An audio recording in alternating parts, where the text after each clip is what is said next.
Hai semuanya, ada yang tahu nggak itu gambar apa? Ya, itu gambar KMB atau Konferensi Meja Bundar. Kami dari SMA Notre Dame, kelas 11 IPS, ingin membantu kalian supaya memahami kembali apa sih KMB itu atau Konferensi Meja Bundar itu. Oke, selamat menyimak ya semuanya.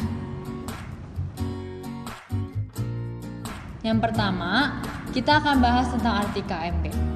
KMB itu adalah perundingan tindak lanjut dari semua perundingan-perundingan yang pernah ada, seperti perundingan Renville, perundingan Ngarjati, perundingan Romroyen, dan perundingan lainnya yang telah terjadi antara Indonesia dan Belanda pada masa awal kemerdekaan. Selanjutnya, kapan sih KMB dilaksanakan? KMB dilaksanakan pada tanggal 23 Agustus 1949 sampai dengan 22 November 1949 di mana? Di Den Haag, Belanda. Oke guys, selanjutnya kita bakal bahas tentang tujuan dari KMB. Tujuannya itu untuk meredam berbagai kekerasan yang dilakukan oleh pihak Belanda guna untuk merebut negara kita tercinta, Indonesia.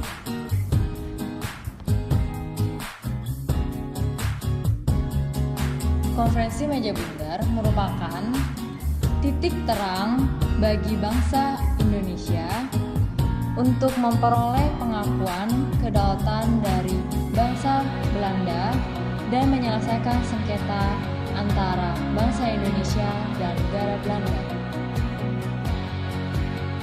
Oke guys, jadi yang pertama kita bakal bahas tentang tokoh-tokoh delegasi dari pihak Indonesia dulu.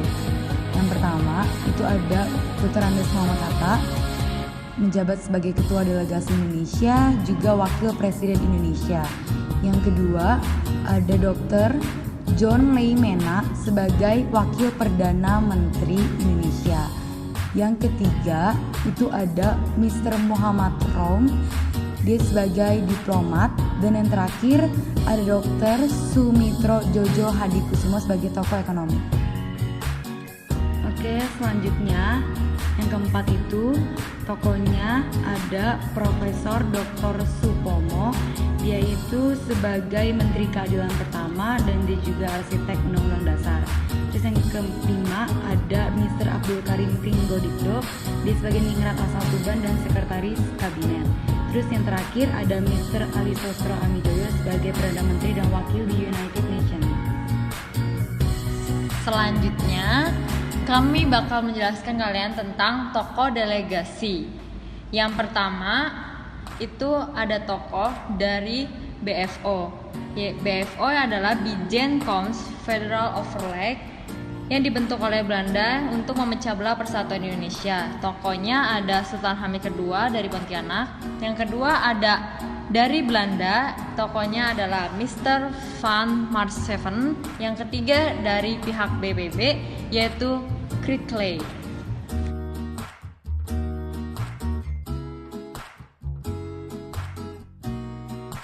Selanjutnya kita bakal bahas mengenai hasil kesepakatan KMB.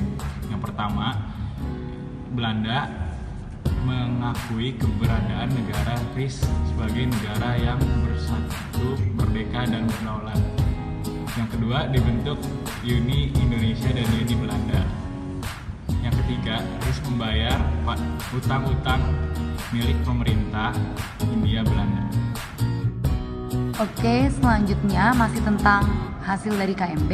Yang keempat, Republik Indonesia Serikat mengembalikan hak milik Belanda dan memberikan izin baru terhadap perusahaan-perusahaan Belanda yang ada di Indonesia.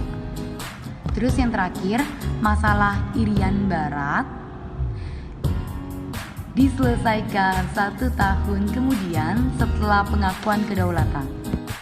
Selanjutnya yang terakhir, hasil kesepakatan KMB disetujui merupakan awal terbentuknya Republik Indonesia Serikat. Hai guys, thank you ya udah nonton video dari kita. Semoga video dari kita bermanfaat buat kalian. Dan jangan lupa like, subscribe, and comment. Komen pendapat kalian apa. Terus ini yang paling penting, jangan lupa ayo Follow Instagram kita. share ke teman-teman kalian. Jangan follow Instagram mereka. Unfollow. Oh iya. Oke, kita